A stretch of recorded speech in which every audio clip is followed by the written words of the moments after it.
Kaleshwaraya Shiva Shiva Sarveshwaraya Shambho Shambho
ವಸ್ತಾವಟ್ಟಿದೆ ಪೋತಾವಟ್ಟಿದೆ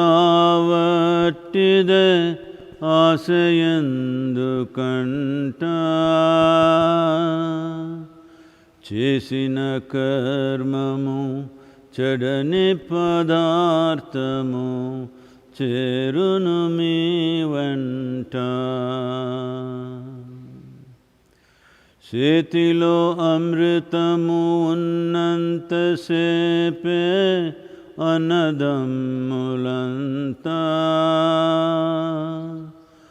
ఆగాధంపై పోయేనాడు ఎవరు రారు వెంట వస్తావట్టిదే పోతావట్టిదే ఆశయందుకంట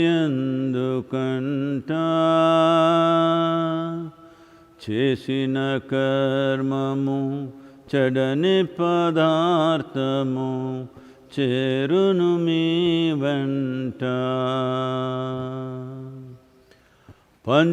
పంచభూతముల తోలుబొమ్మతో ప్రపంచమాయనట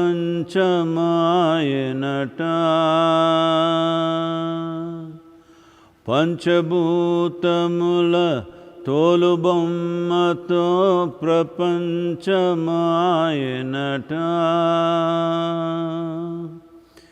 అంతము వరకు కించదాసతో పెంచెను జగమంతా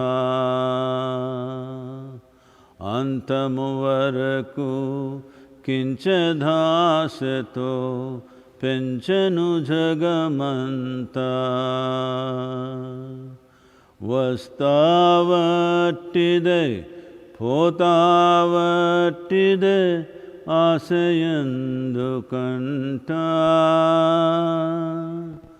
చేసిన కర్మము చెడని పదార్థము చేరును మీ వెంట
Well,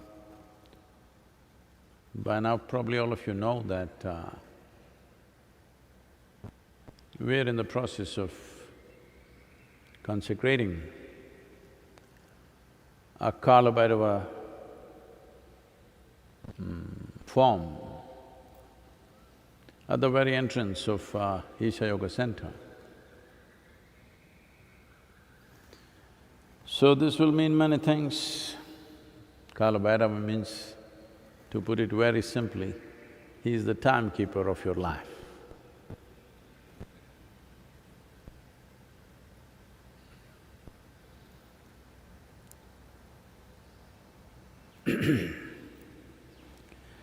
So, timekeeping means, well, these days people are playing all these video games.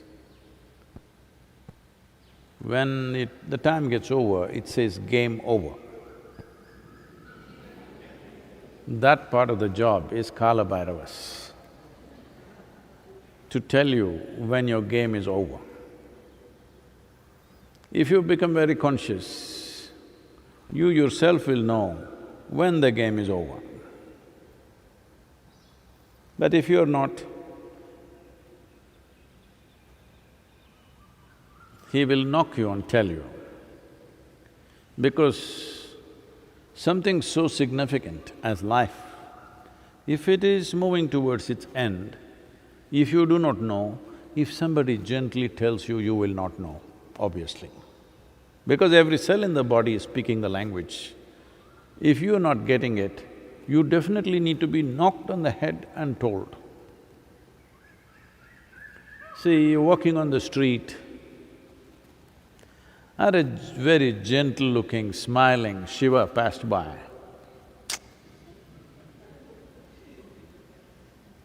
In southern India, more than half the men are named after Shiva. Amen. A very gentle, smiling Shiva passed by, most probably you will ignore him. Suppose he comes costumed really fierce and then you're not going to miss him. So, for this role, he took on a fierce form.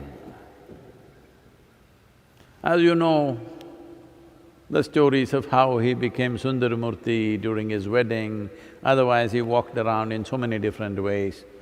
So to do this job, he's properly costumed. Well, to do different kinds of jobs, you need a certain kind of costume because others won't get it otherwise. So he comes fierce. So a certain process is on within myself because consecration is something, because I have no access to scriptures or any other thing, I just have to go through it within myself. So a certain process is on. As a part of that, I thought we will do a Kala Bhairava image. This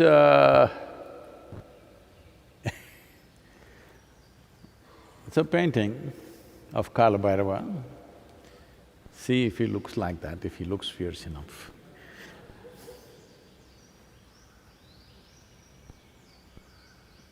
Because somebody said he is looking cute and friendly.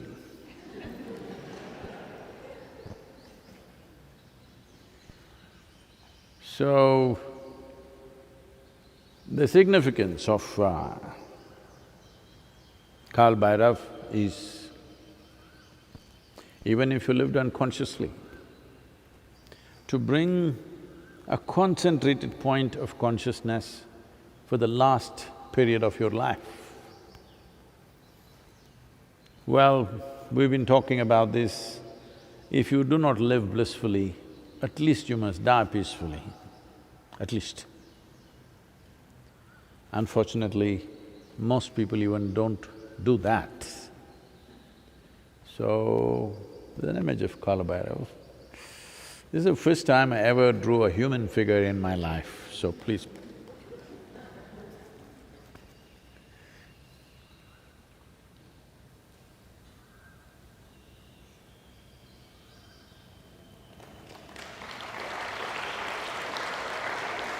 Not right in… Oh. I hope you see the dog.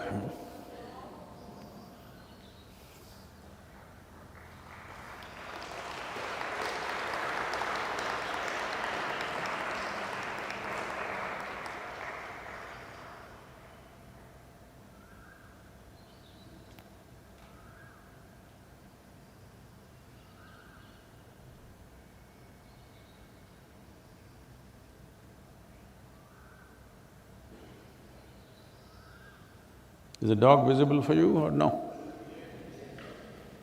Just the face? You can see the body. This is… if you can reduce this a little bit, hello, little bit. Is he looking cute for you? I thought he's fierce. Anyway, please.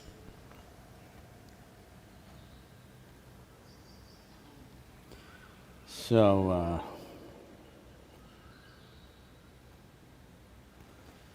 a certain process is on and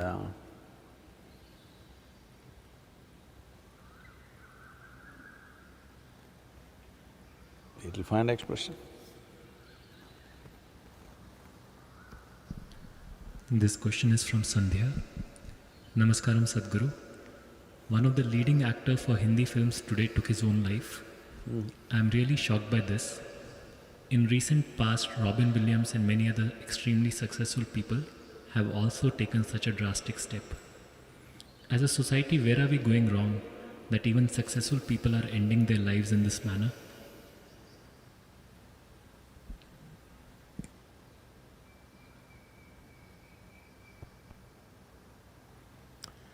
Well,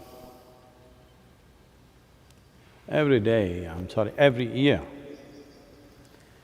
800,000 people are committing suicide. This is many times more than the number of people murdered and those who die in wars, many times more.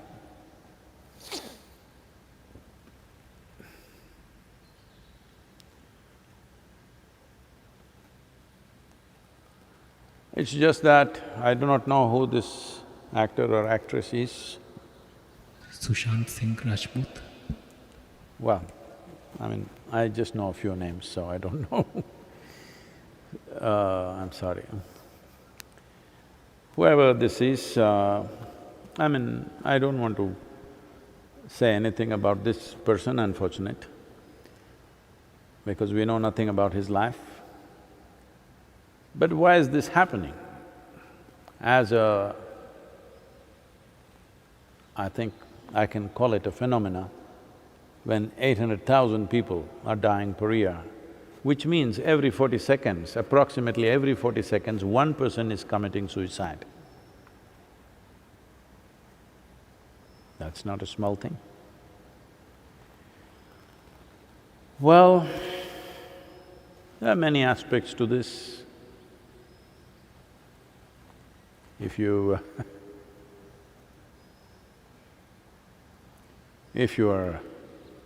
because people right now, if they've lost somebody who is dear to them or who they look up to, now they are in emotional states, they will not look at it as it should be. But if you are willing to simply look at it as life, not as a person,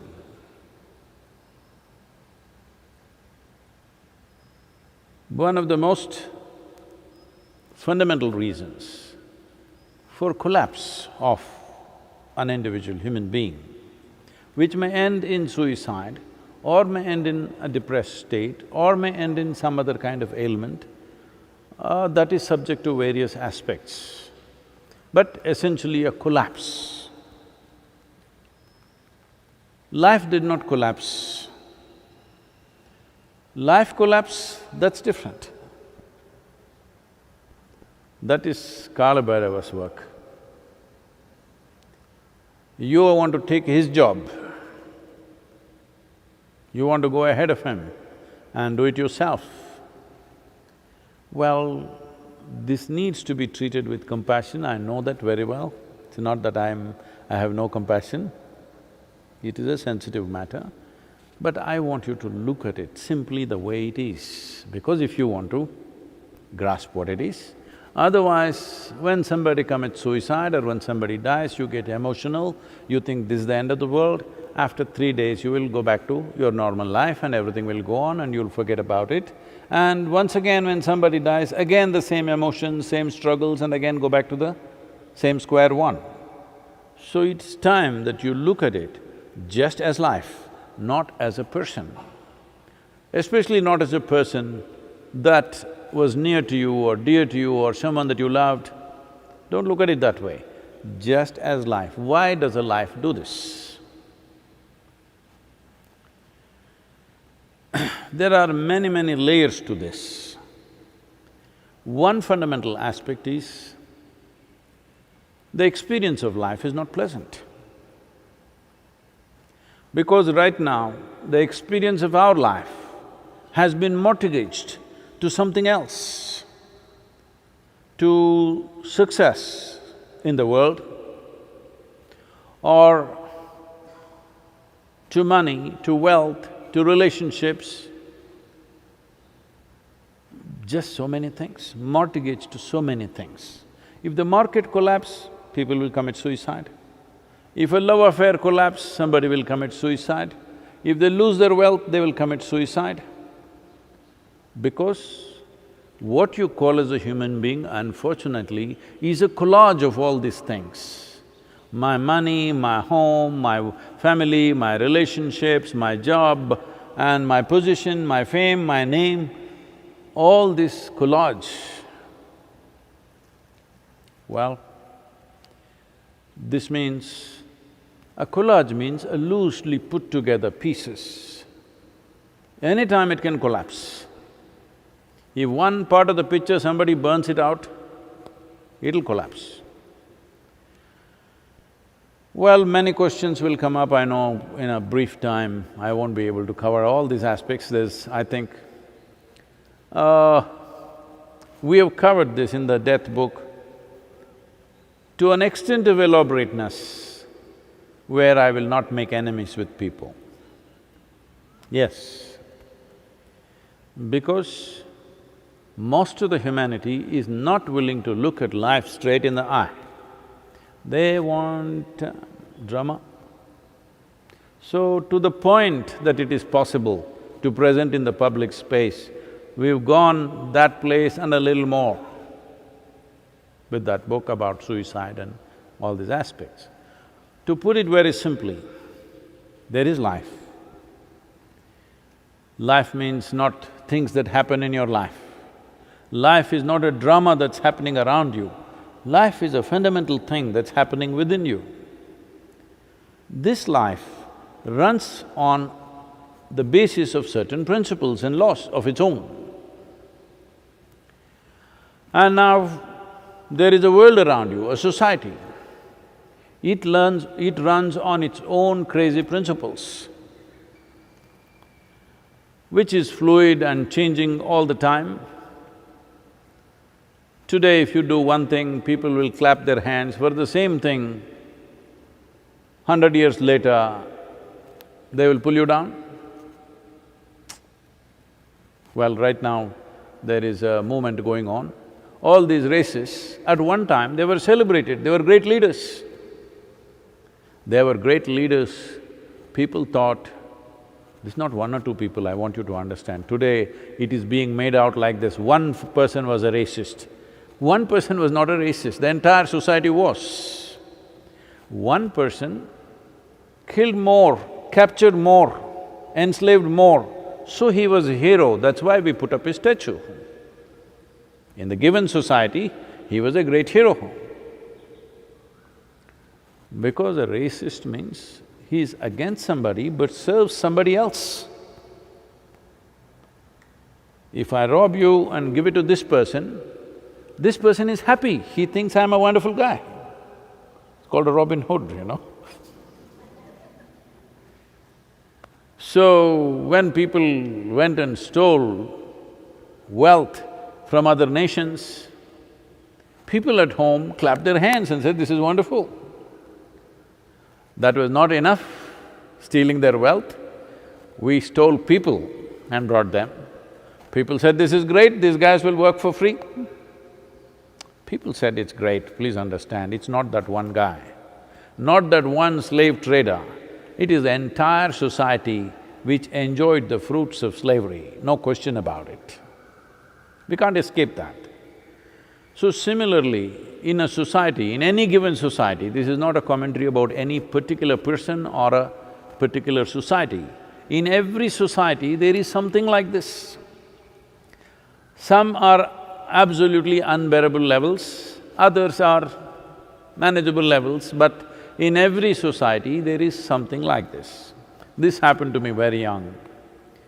When I was 10, 11 maybe, by the age of 11, 11 and a half, well, I start looking at life in terms of what is justice, what is injustice. I found my father very unjust. I found my mother very unjust. I found my sisters and my brother very unjust. I found the political system very unjust, I found the social situation very unjust, I saw the global situation very unjust. Everything looked like injustice to me. As I saw injustice in everything, I got slowly angry. No wonder, today happens to be Che's birthday. Oh, I got there without even knowing about it. So, Che Guevara became a big inspiration. I want to join armed struggle because all the unjust people I want to kill. All those people who are spreading injustice in the world, you want to kill. This is what Subramanya or Kartikeya did. He went on slaughtering thousands of people. Wherever he saw injustice, slaughter. Then he realized, if you go by this mode, you will have to slaughter the entire world.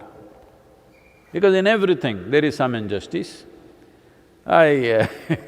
Even within the ashram, lot of people complaining, how much injustice is there in this damn place? Yes, I get all kinds of commentaries. How I am unjust? Because there is no such thing as perfect justice which will make everybody happy. It's simply not possible. Whichever way you do, within the family if there are two children, one child will feel there's injustice for him because when you cut the mango, one piece was bigger than the other.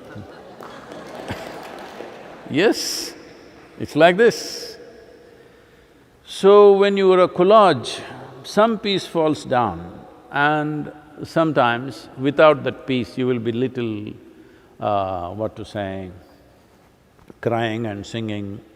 Because all these things have been romanticized. When somebody cries and sings in great misery, it is considered a great song and a fantastic place. Hello? You enjoy other people crying, isn't it? You enjoy other people being in misery, you go to the cinema and they cried and their life was a disaster, you also cried, then you came out and said, what a great movie.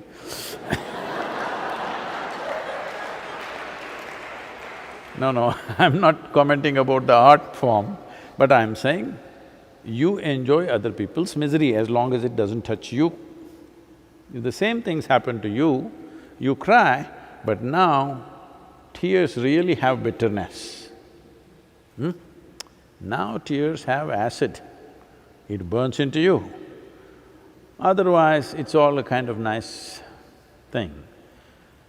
So why I'm saying this to you is, Sadhguru, when somebody, a young man has committed suicide, do you have to be so brutal?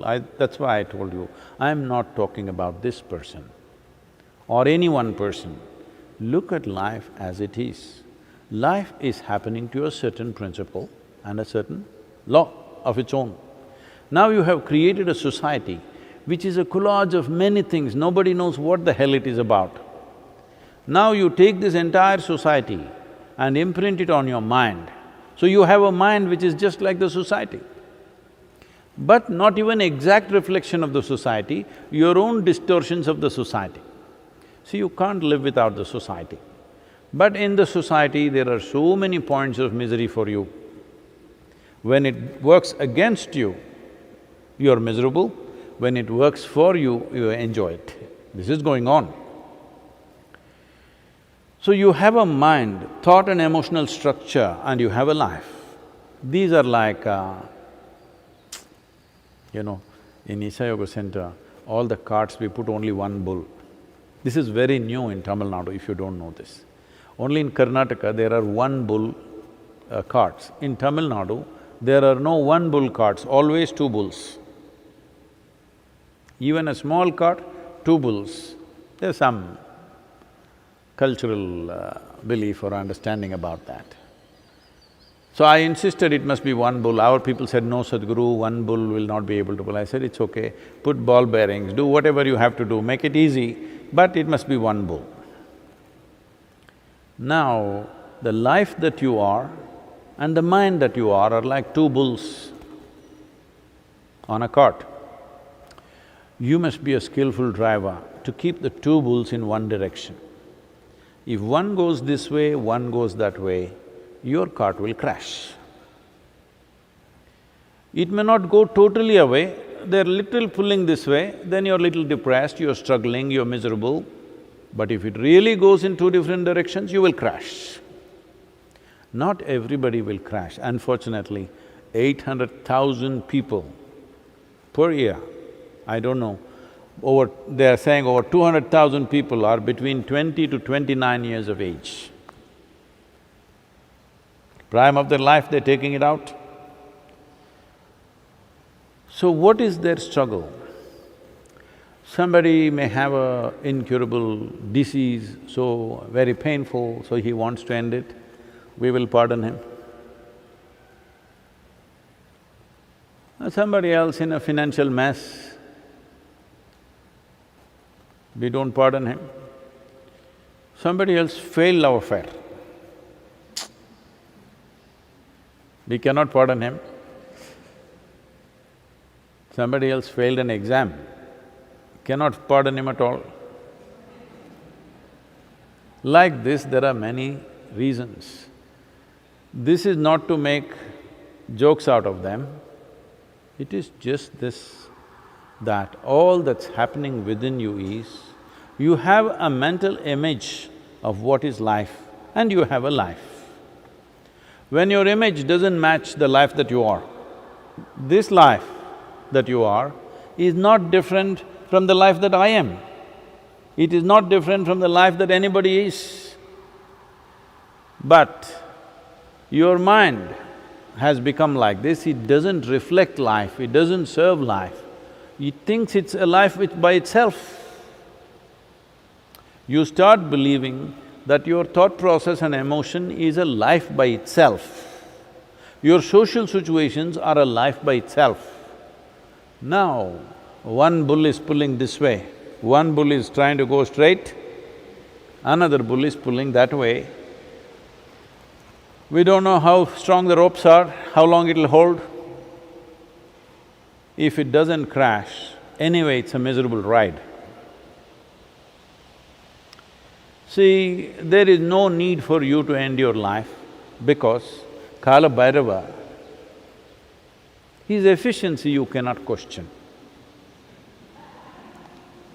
He is not left one single human being undead. Never failed, isn't it? Some people lived long.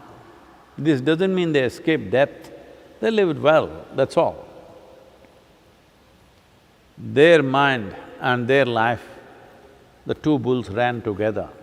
Or maybe they were wise enough to make it into one bull. Only their life ran, mind was just a small happening, like me. Nothing in the head. So, no problem, people ask, Sadhguru, will you ever get angry, will you get depressed, will you feel frustrated? Where does that happen?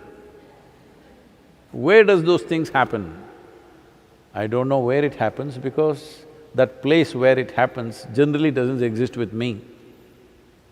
Once in a way, when I sit like this, I need a mind, so I bring it back. Otherwise, it doesn't exist. There is… well, does frustration happen in my little finger? It is hurting a bit, but frustration doesn't happen in the little finger. But looking at the little finger, frustration can happen here. Frustration cannot happen in the little finger, frustration cannot happen in your toes, frustration cannot happen in your knees. Frustration happens only in one place. That place, to get rid of that place, it takes lots of work. So right now the best thing to do is, the two bulls must be disciplined enough to ride together. You don't try to make life go with mind, there's no such thing. It runs by itself, that's not even yours. That's not run by you, it's running, this is creation. Your business is to keep the other bull, which is entirely your bull.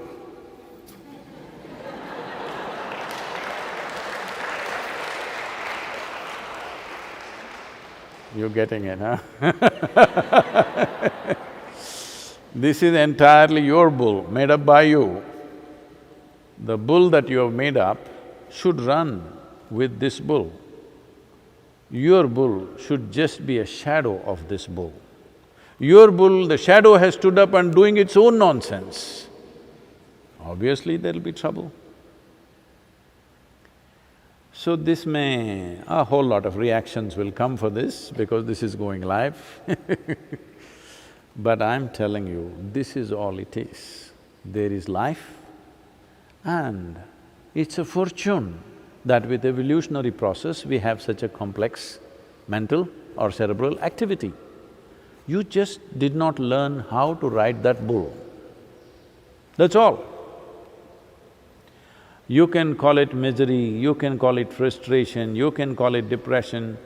You know, the depression clubs have been at me for last 2-3 years because I said something like this. Once again I'm saying,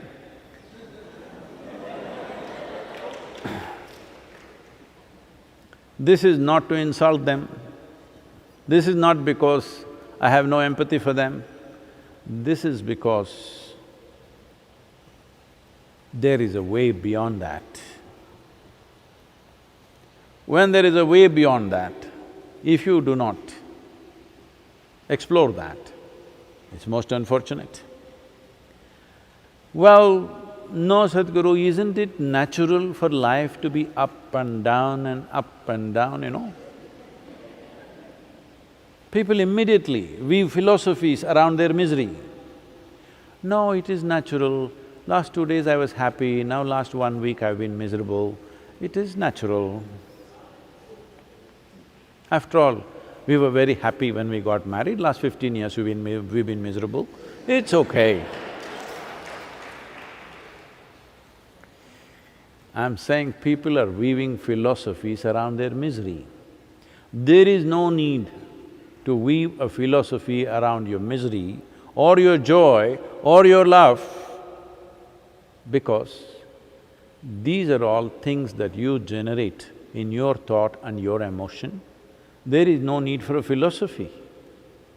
There is simply no need for any kind of philosophy, explanation or religion or God loves you or you love him, none of these things are needed if you had your bull in total control. That's all it takes. The mental bull is running away. If it was in your control, you would make this bull serve the cause. If you have 2 bulls on your cart, the purpose of both the bulls must be same. The moment 2 bulls have different intentions, then… See, I want you to understand this. This life, the life that you are, this is not thinking of becoming rich. This is not thinking of becoming famous. This is not thinking of this and that, acquiring this or that. Well, it needs body to be nourished well, that's all. That's a fundamental need. If the platform of body is well nourished, it'll stay. If it is not, it'll go. But even that it does not ask. That is something that we decide that this must go on. But the life just wants to happen in an effervescent and exuberant way, as effervescently as possible, as exuberantly as possible. Now, you must see, probably you have not seen, these days there are not too many because everything has become tractor, truck and all this, otherwise, in these mud tracks, there are mud tracks which, which have cut deep into the thing like 10, 20 feet below the normal earth, it's cut and it's all like that. You will see a bullock cart driver, how he will struggle to keep the 2 bulls together. Because once the land is not flat, the bulls get little confused. One wants to go like this, one wants to go like that. One is walking to its comfort, another is trying to find its own comfort because the land is like that. And too much load on one bull, so it is trying to push it on the other one. Now he struggles to control. How skillfully he will decide, how successfully he will come out of that mess. Well, usually there will be one or two very skillful drivers. When difficult situations come, they will put their cart that side, walk back and put one cart, the same driver, because they clearly know all of them are not equally competent to handle the two bulls in difficult terrain. On flat terrain, everybody rides. On flat terrain, even if it's pulling and pushing, you don't notice because it's going straight. So this is the reason why the purpose and the activity aimed towards self-transformation is the most important activity in a human being's life. Why forever in this culture, spiritual process has been held as the most important and the highest dimension in life is simply because one aspect of it is reality, another aspect is psychological reality. Even to make out the distinction between the two, it needs some work. Otherwise, you are thinking the bull that you have made up is a reality by itself. The bull that you make up, especially the bull that you have made up, should be completely in your control, isn't it? Creation's bull, not totally in our control, we leave it to Kala Bhairava. But the bull that I made up must be completely in my control. But right now, that is the bull that's going out of control. So in how many ways it will manifest, how many varieties of sufferings that human beings have today, these are all the different ways it will manifest. The suffering can become to such a point that the fundamental reason why you are here is because you're born and you're alive. So the very fundamental becomes unimportant, that your own shadow bull becomes… a shadow becomes more important than the real thing, that's all that's happened.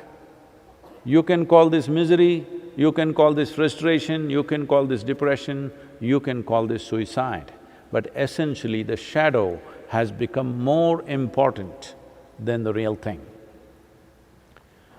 Well, whoever this young man is, most unfortunate, but over 800,000 people are doing this to themselves every year. We can't be very proud of having created a great society or a civilization. If genuinely we have created a great civilization, then all sorts of people, all sorts, the strong, the weak, the capable, the incapable, everybody should find a place somewhere. Everybody should at least know within their limited space how to remain peaceful and joyful. This is civilization.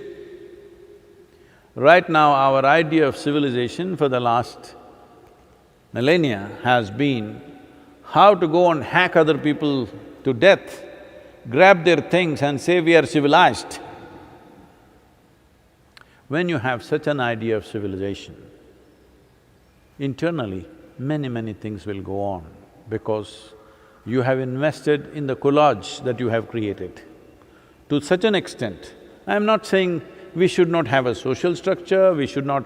at any point of time, society will be a perfect collage. No, it will never be. It is just that you can blow your balloon. Your bull, you can make it as big as you want. But you must be able to put it to sleep when you don't want.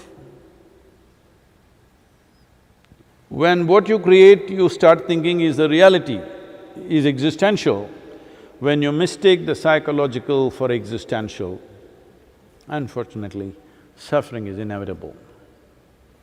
This moment, you may be…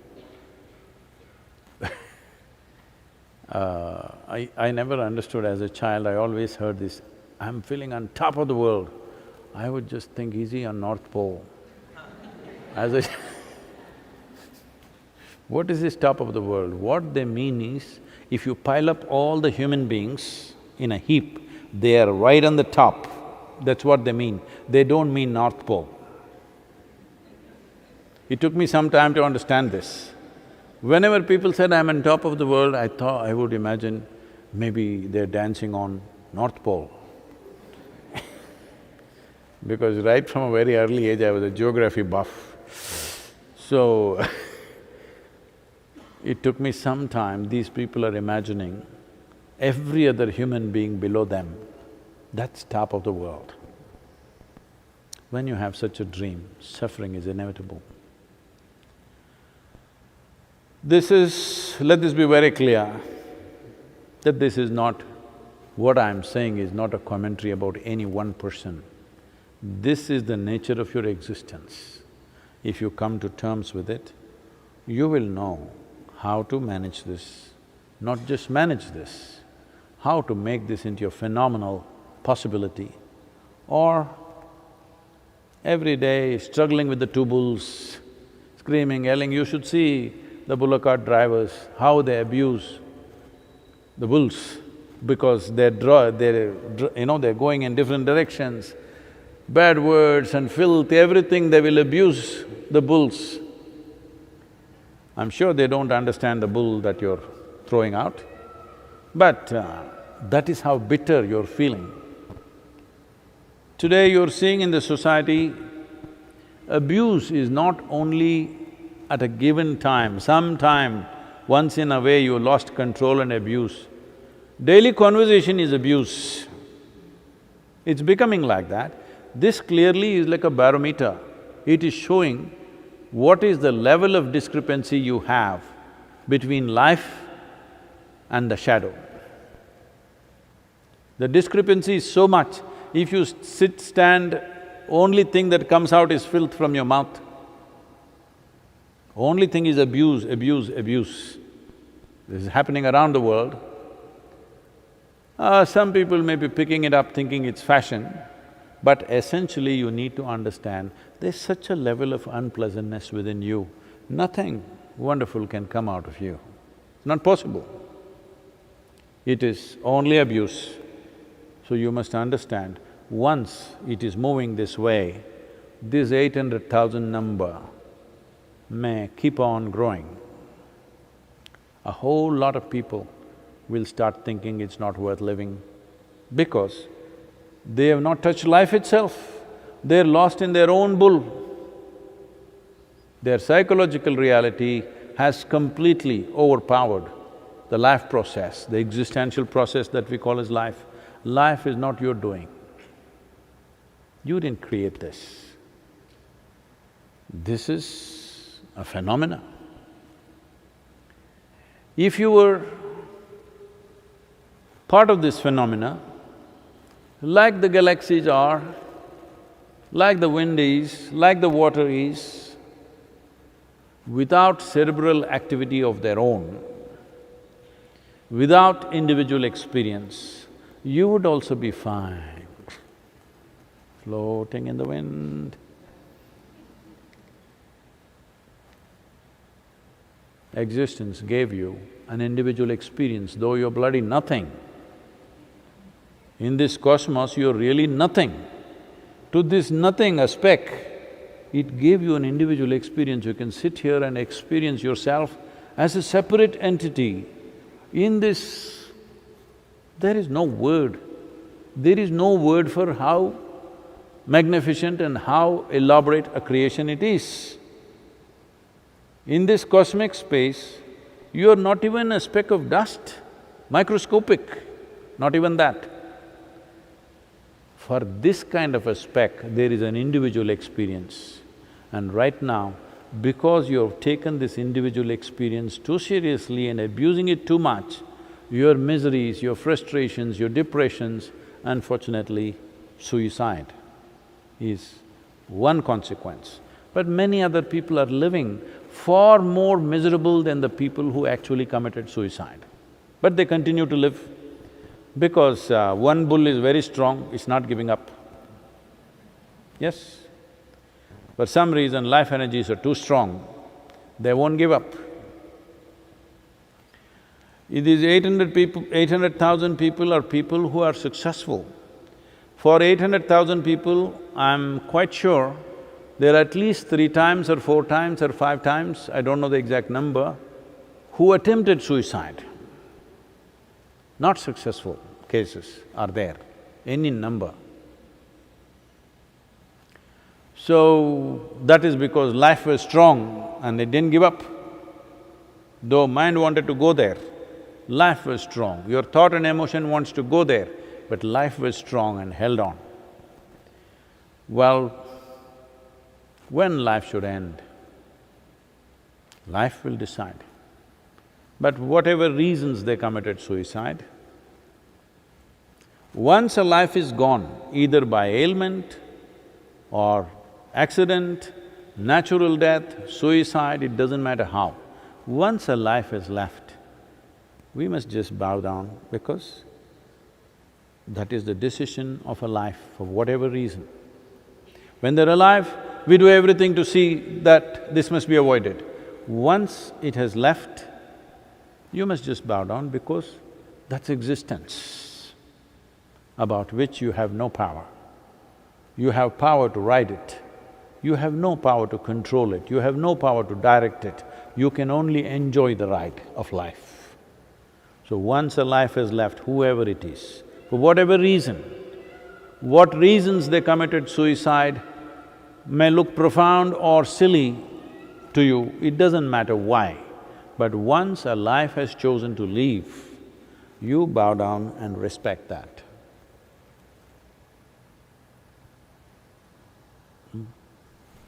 Oh. Next question is from Spurti. Namaskaram Sadhguru.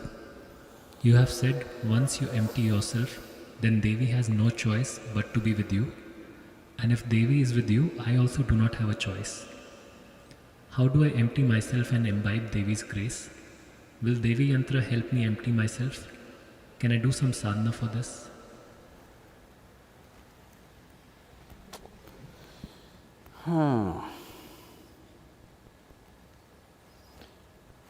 Once Shankaran Pillai went house hunting, he needed accommodation. After much search, he didn't find any.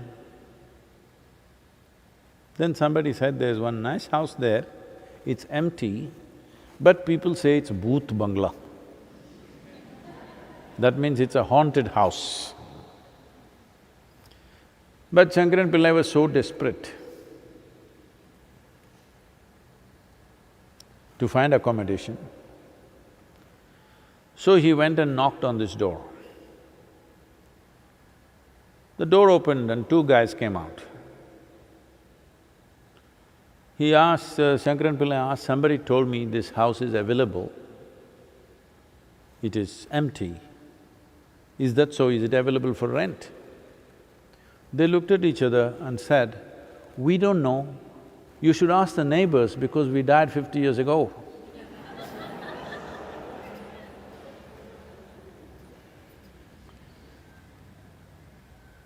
So, this presence and absence is a very mistaken thing by a lot of people.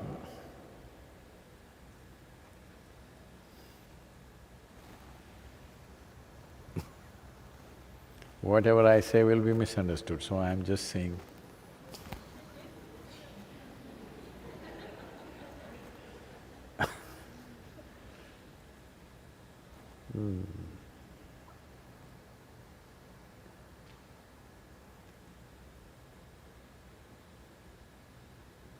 Because I can't give…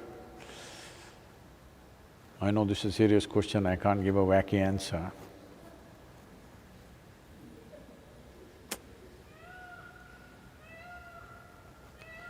Sadhguru, why are you like this? Generally, when we see… if somebody is asking me this question, when we see you with people, you're wonderful, you're compassionate. The moment you come and sit here, you become so brutal, cutting everything into pieces.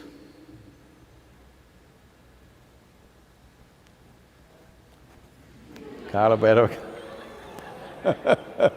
company, you know. Well, once happened, Shankaran Pillai opened a tea shop. Tea shop, you know. Today in India, tea shops are very highly regarded for a variety of reasons. So he got into the tea business, hoping that someday his children will find a future. So somebody came, drank the tea and said, "Why is this tea so bad and it's cold? It's not even hot." At least if it was hot, we couldn't feel the taste. Taste is bad and it's cold. Shankaran Pillai said, the tea comes all the way from Darjeeling.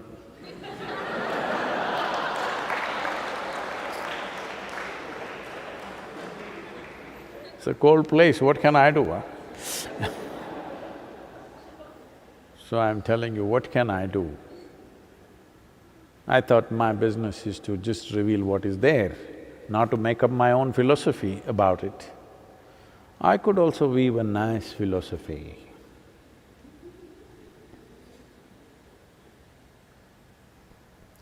See, Kala Bhairav, Shiva could have made himself into a very nice gentleman, like an angel looking at you when you're dying.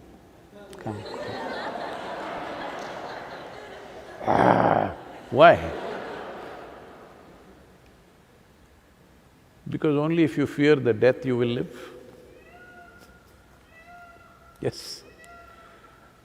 If everybody genuinely believed that when you die, angels are welcoming you, there is a party on the other side, and in heaven all the fantastic things, it will be very hard to keep people alive.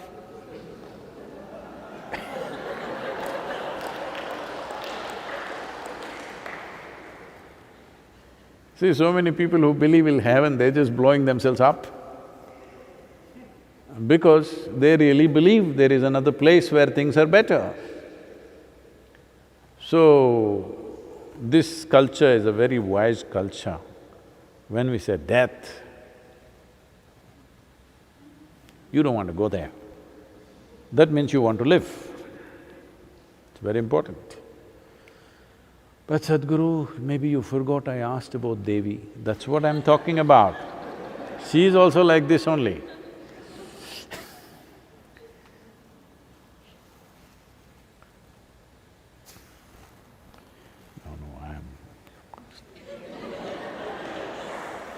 I was about to say something which is a little insensitive. If you were the only ladies I was dealing with, I would have said it. But I can't say it now, okay.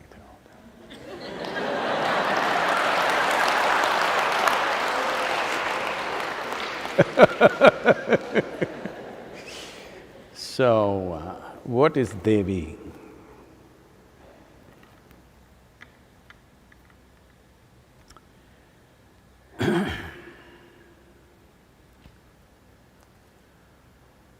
See,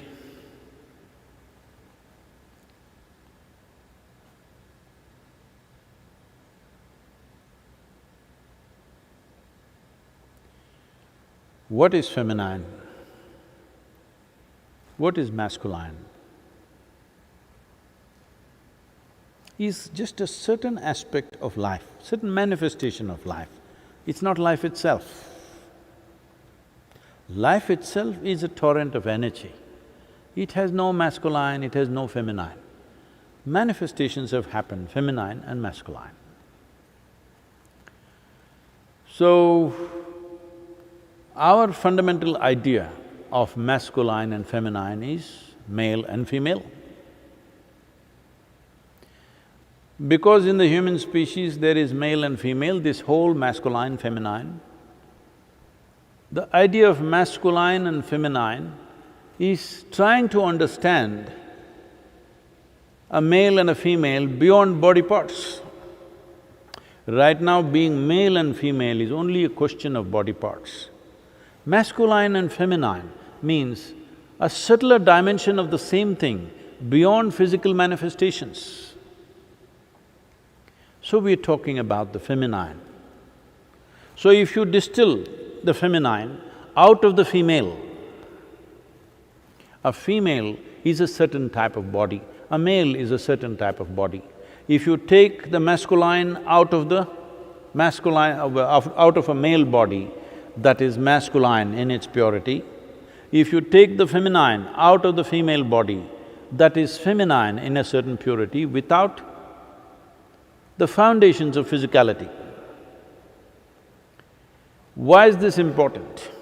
It is important because physical manifestations have instigated a certain level of compulsiveness, a certain level of entanglement in the whole process. So to be able to enjoy that dimension without entanglement, to be able to enjoy that dimension without actually, without physical consequences to it. But what is masculine, what is feminine manifests itself in many other forms. Man is not always the same, nor a woman is not always the same. At different times, different zones, different ways, this masculine and feminine functions differently. So what is Devi is a certain dimension of feminine.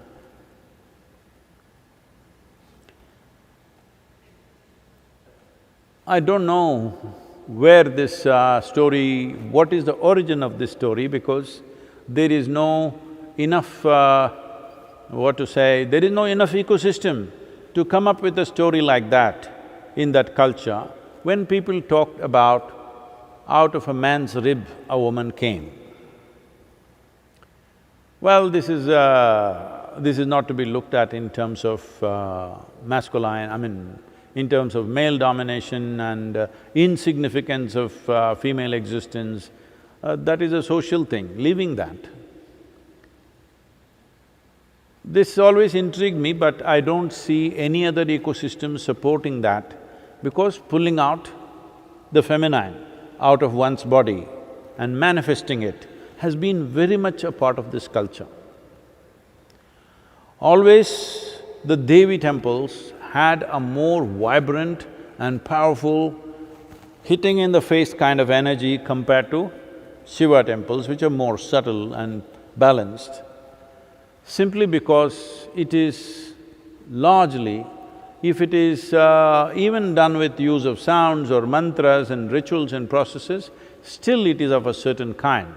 But essentially it is something that you pull out of your system and put it there in a certain way.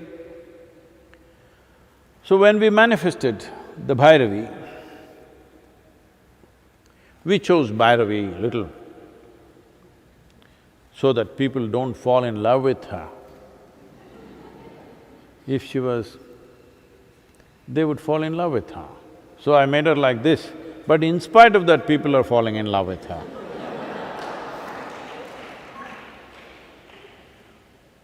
Though I made her look like anything other than a female. Nowhere related to a female form in any sense, but still feel people are immensely falling in love with her because the sheer energy. If you close your eyes and sit, she is a fantastic woman. Fantastic woman does not mean nice. You must know this. Not always nice, but fantastic. So you must always know this, fantastic is not always nice.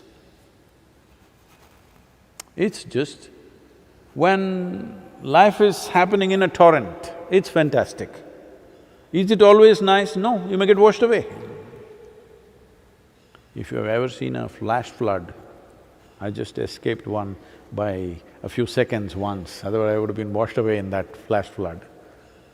Wow, when it flew, when it came, its force, its fury, the kind of energy it carried, it just lasted only maybe 6 to 8 minutes. But that image will never ever go away from your mind because the power of it is such, it's fantastic. A tsunami is fantastic, but it's not nice. A volcano is fantastic, but not nice. Not nice to you, unless you're far away. So, I said, she is fantastic. I didn't say she is nice. If you are the kind who enjoys the fantastic, because that's where life is. That's where life is. You become nice because you've been tamed.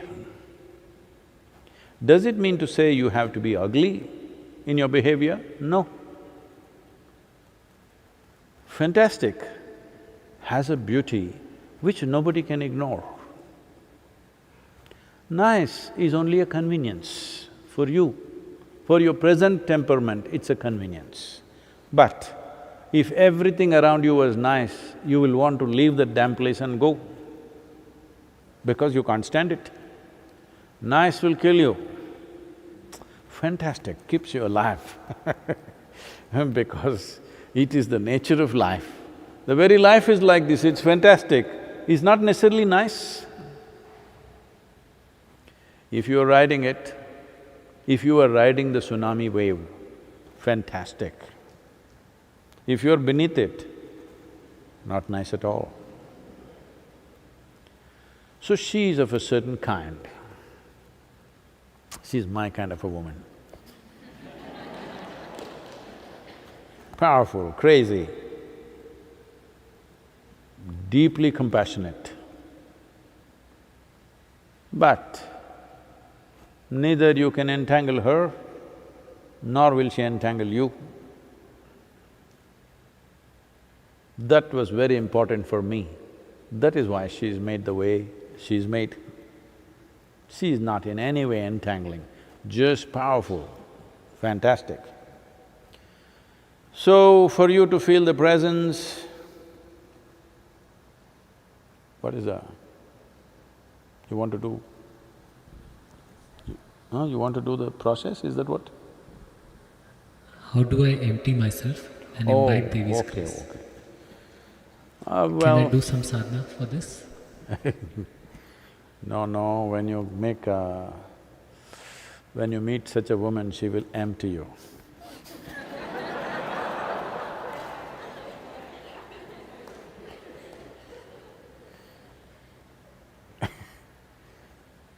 These days, at least in United States, I'm sorry, I don't mean any insult.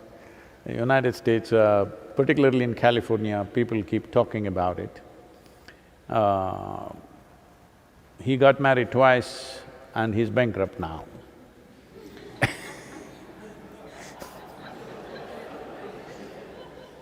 So, she got married thrice and she's a millionaire now.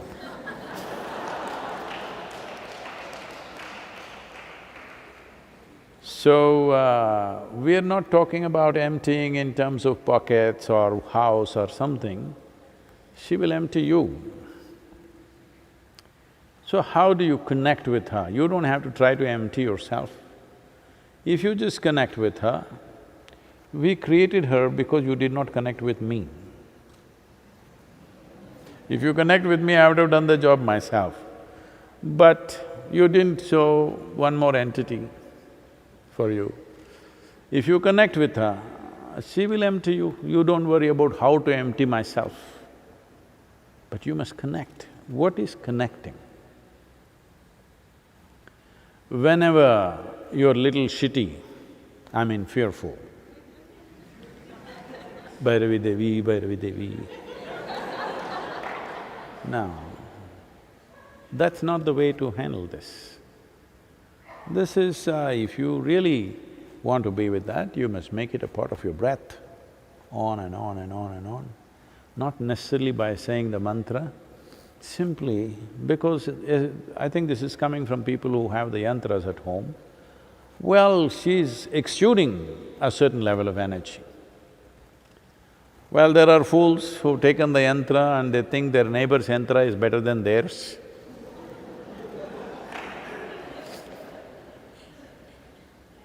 Yantra is only a window, the real source is here. So, if you think your neighbor's window shows better scenery than yours, no, you need to clear your eyes. Too much goo out there in the morning, you see, not able to see anything, not because the sun is not bright, simply because your eyes need some cleaning. So you clean yourself up a little bit. Cleaning yourself up means just this. Well, this empty and being full of yourself, you know what it means, being full of yourself? You're too full of yourself, tone it down. That's what we've been talking about all this time. Tone down your nonsense a little bit. You're bull, tone it down. When you need two bulls to do a certain type of work, you know, the climb is too steep, you need two bulls. Put two bulls. When you don't need, there should be only one bull. When the sun is on, harsh, there'll be a stark shadow out there. In the night, if you're walking where there are no lights, if you have a shadow, there's something wrong with you, isn't it? So at least when you're alone, you shouldn't be too full of yourself. When we are with the world around you, maybe you have to put on an act. At least when you're alone, there should be no act. You must be just yourself. Yourself does not mean your personality. Yourself means life. It has no flavor, it has no attitude, it's simply there. So one simple thing you do is, just see, test yourself today itself and see. Simply sit, eyes open, simply, still, unmoving. See if you can bring everything to a certain stillness. No need to stare at something, no need to concentrate, no need to take away your thoughts, no need to think about this and that, nothing. Simply sit still, just like that. You will see how much nonsense you're making up all your life. So there is nothing to empty, it's just fluff. If you are doing the process with the Devi yantra, well, she'll burn through the fluff effortlessly. If you need a sound going with you, chant the mantra, stuti or something, not when you think you need. You must do it when you don't need. That's what is most important. The difference between a devotee and a deceitful person is just this. A devotee is focused towards one thing, irrespective of what the situation is. Deceptive person only looks at it that way when he needs it. Well, that is an abuse of a relationship, isn't it? Hello? It's an abuse of a relationship. You look towards somebody only when you need them, otherwise you ignore them. Now, that is a very abusive relationship. You better not abuse her. That's not the kind of woman who takes abuse, okay? So, please just bring this into yourself. Sit still simply in front of the yantra or anywhere you want. It's not only there, anywhere. Yantra is just a window. If you pay enough attention, there is a torrent of energy. You don't… This is happening with some of you, that you think you there and Devi, this must happen, my child should get healthy, he must get first class, I must get a job, my husband must get promotion and… If you think somebody is bigger than you should just shut up and not say a thing, isn't it? At least that much you must have, that much sense. When you see there is a presence which is bigger than you, should you not just shut up and listen? No, you have to advise them all the things, because priests and pandits have taught these things to you, that you must influence God every day. I think he is really enjoying the lockdown more than anybody else. No church, no mosque, no temple. I think he is really enjoying the break. This happened. A priest was working in a local village. One day he decided he will quit this village and go and find some greener pastures somewhere else. So he announced in the village, "I'm leaving." People asked, "Why? Why are you leaving? What's the problem?" He said, "See, you don't love me because you're not even taking care of my upkeep. I'm neglected, I don't have enough to live. You don't love each other because none of you have gotten married in the last 2 years. So no weddings to conduct, where is the money?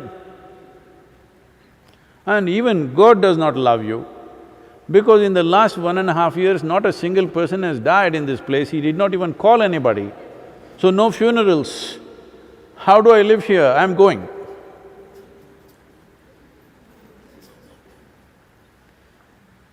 So, little love in your heart, rest will happen. You don't say, "I love, how do I empty my heart?" There's no such thing. How do I empty my heart and make space for you? No such thing. If you have enough love in your heart,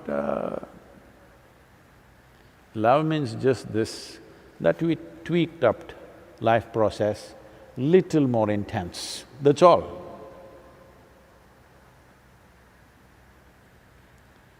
Because now the emotional bull is in sync, it's a pleasant tweak up. But the same love affair, suppose the person that you love gets sick, it becomes an unpleasant tweak up. You will suffer more, much more than you would have if you were alone. But it's okay.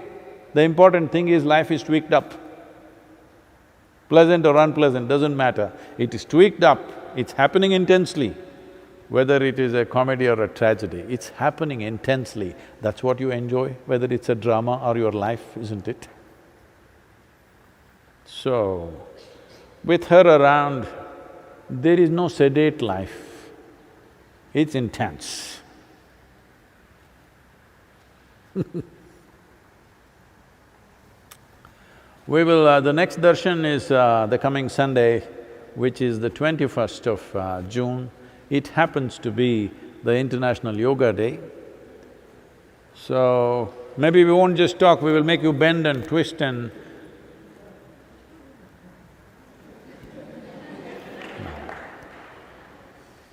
So, it's International Yoga Day and this year with social distancing, it is not as much as it would be otherwise, but we must keep this on. We are doing many things in different countries and with the foreign missions of…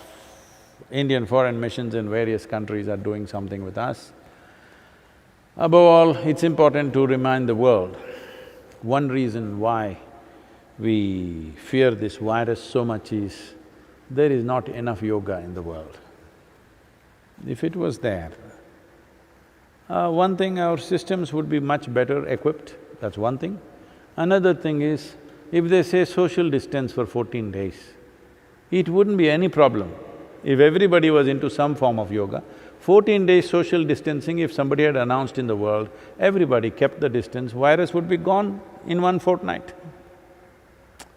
So, because there is not enough yoga, virus is having a field day.